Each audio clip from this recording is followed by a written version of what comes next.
La vérité que personne ne te dit sur l'argent, c'est que tu n'as pas besoin d'un salaire mirobolant pour devenir riche. Ce qui compte, c'est ce que tu fais avec ce que tu as, et surtout, la façon dont tu le fais grandir.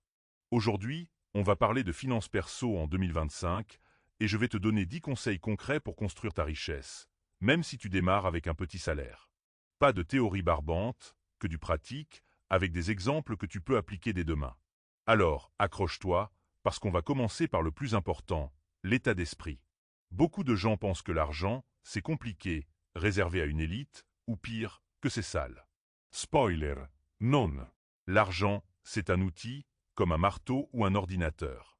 Si tu sais t'en servir, il construit. Si tu le laisses trainer, il rouille. La première étape, c'est de te dire que tu mérites d'en avoir, et que tu es capable de le faire fructifier. Pas besoin d'être un génie, juste d'être régulier et discipliné.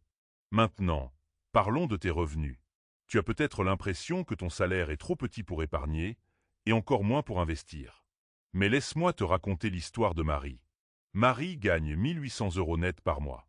Elle vit seule, paie son loyer, ses courses, et à la fin du mois, elle se dit qu'il ne lui reste rien. Sauf qu'un jour, elle décide de suivre une règle simple. Elle met de côté 10% de son salaire dès qu'elle le touche. 180 € par mois.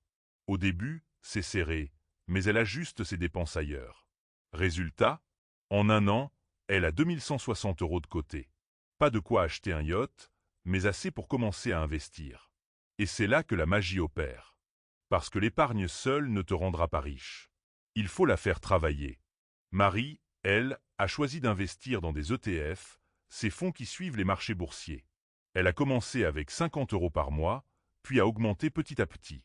En 10 ans, avec un rendement moyen de 7% par an, son capital a plus que doublé. Pas mal pour quelqu'un qui partait de presque rien. Le secret? La régularité. Pas besoin de timing parfait, juste de rester dans la course, mois après mois. Mais avant de parler investissement, il faut parler dette.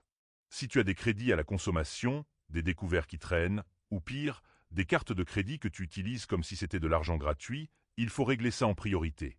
Les intérêts des dettes, surtout les petites, sont des vampires qui sucent ton argent sans que tu t'en rendes compte. Prends l'exemple de Thomas. Il avait 3000 € de dettes sur 2 cartes de crédit, avec des taux à 18%. Chaque mois, il payait 150 € d'intérêt.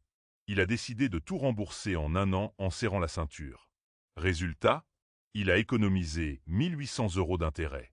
1800 € qu'il a pu réinvestir. Moralité, avant de penser à faire fructifier ton argent, assure-toi qu'il ne fuit pas par les trous. Maintenant, parlons de tes dépenses. Beaucoup de gens pensent qu'économiser, c'est